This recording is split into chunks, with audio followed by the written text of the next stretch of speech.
இந்த வீடியோக்குள்ள போறதுக்கு முன்னாடி நம்ம சேனலை சப்ஸ்கிரைப் பண்ணாதவங்க சப்ஸ்கிரைப் பண்ணிடுங்க. பக்கத்துல இருக்க பெல் பட்டனையும் கிளிக் பண்ணிக்கோங்க.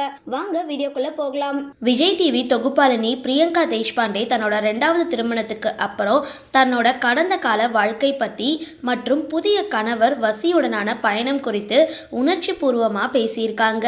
2025 ஏப்ரல் 16 அன்னைக்கு நடந்த இவங்களோட திருமணம் ரசிகர்களிடையே பெரும் பரபரப்பை ஏற்படுத்தி இருந்தது.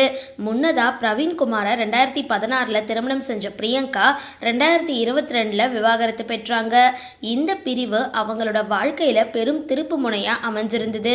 பிரியங்கா தன்னோட முதல் திருமணத்துல நம்பிக்கை துரோகங்களால ஏமாற்றப்பட்டதாகவும் நம்பி ஏமாந்துட்டேன், அதுவே விவாகரத்துக்கு காரணமா அமைஞ்சதாகவும் கதறியிருக்காங்க.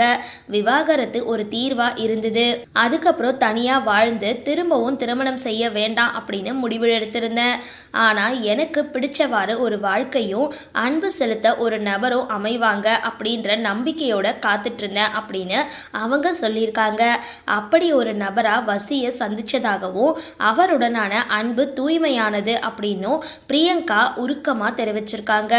வசியுடனான திருமணத்துக்கு அப்புறம் வயது வித்தியாசம் மற்றும் தோற்றம் குறித்து பலருமே விமர்சிச்சாலும் அதை பிரியங்கா பொருட்படுத்தல. வாழ போறது நான், எங்களுக்குள்ள இருக்கிறது சுத்தமான அன்பு அப்படின்னு திட்டவட்டமா சொல்லியிருக்காங்க. 42 வயசான வசி ஒரு டிஜே மற்றும் தொழிலதிபர். பிரியங்காவோட 10 வயது மூத்தவர். இருந்தாலும் இவங்களோட அன்பு எல்லைகளை கடந்தது அப்படின்னு ரசிகர்களும் பாராட்டிக்கிட்டு வராங்க. சரி, இந்த வீடியோ பத்தின உங்களோட கருத்துக்களை கீழே கமெண்ட் பாக்ஸ்ல போஸ்ட் பண்ணுங்க. வீடியோ பிடிச்சிருந்தா லைக் பண்ணுங்க, ஷேர் பண்ணுங்க, மறக்காம டிபி காபி சேனலை சப்ஸ்கிரைப் பண்ணுங்க.